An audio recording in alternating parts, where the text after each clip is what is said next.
కాలేజీలు ఫీజులు కూడా జగన్మోహన్ రెడ్డి గారు కట్టించారు.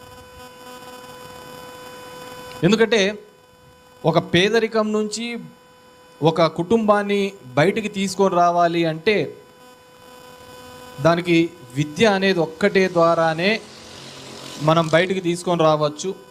విద్య అనే ద్వారానే పేదరికం నుంచి బయటికి తీసుకొని రావడానికి అవకాశం ఉంటుందని పూర్తిగా నమ్మిన పార్టీ ఏదైనా ఉందంటే అది ఒక వైఎస్ఆర్ కాంగ్రెస్ పార్టీ ప్రభుత్వం.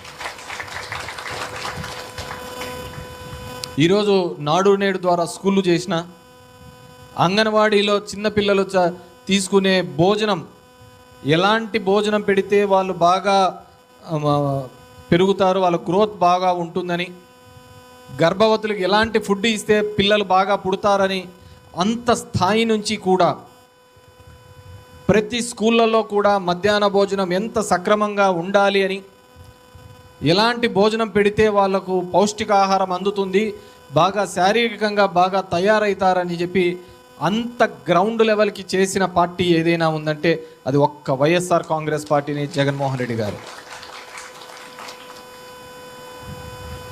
స్కూల్కి వెళ్ళే పిల్లల యొక్క అందరితో పాటు సమానంగా ఉండాలి, బాగా ఉండాలని వాళ్ళ స్కూల్ బ్యాగులు, బట్టలు, బూట్లు, పుస్తకాలతో సహా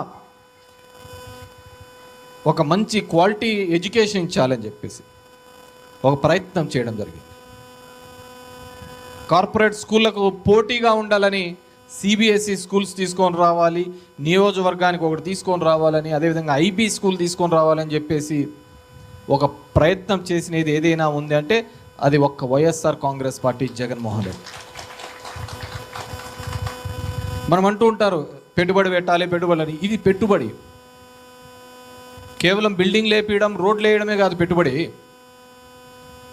పిల్లల చదువు కోసం మనము ఈ ప్రభుత్వాలు చేసే ఏ ఒక్క రూపాయి అయినా సరే భవిష్యత్తు తరాలకు అది ఒక పెట్టుబడిగా ఉపయోగపడుతుంది. వాళ్ళ కాళ్ళ మీద వాళ్ళు నిలబడడానికి ఉపయోగపడుతుంది, వాళ్ళ కుటుంబాన్ని నిలబెట్టడానికి ఉపయోగపడుతుంది. అది చదువుకున్న ఇంపార్టెన్స్. అది ఈ ప్రభుత్వంలో జగన్మోహన్ రెడ్డి గారి ప్రభుత్వంలో గుర్తించింది కాబట్టి దాన్ని అంత ముందుకు తీసుకొని పోయే ఆలోచన, ప్రయత్నం చేయడం జరిగింది. ఆ విధంగా వాళ్ళందరికీ కూడా చెప్పడం జరిగింది. మేము ఫీజులన్నీ కూడా తల్లిదండ్రుల అకౌంట్లో వేసేవాళ్ళం, కాలేజీల అకౌంట్లో కాకుండా తల్లిదండ్రుల అకౌంట్లోకి. ఎందుకంటే ఆ తల్లిదండ్రులు ఆ ఫీజు కట్టేటప్పుడు కాలేజీకి పోతే ఒక బాధ్యతతో పోయి కాలేజీ వాళ్ళని అడుగుతారు, ఏం సార్ ఇంకా నీళ్లు రావటంలే, ఏం సార్ బెంచులు సరిగ్గా లేవు, ఏం ఫీజులు కడతానం కదా అని చెప్పి. అదే డైరెక్ట్ కాలేజీలో లేకేస్తాను అనుకో, అది వచ్చాందా పోతాందో, ఎవడికి వచ్చాందో తెలియదు, ఎవడికి పోతాందో తెలియదు, ఊరికి పోతా అంటారు.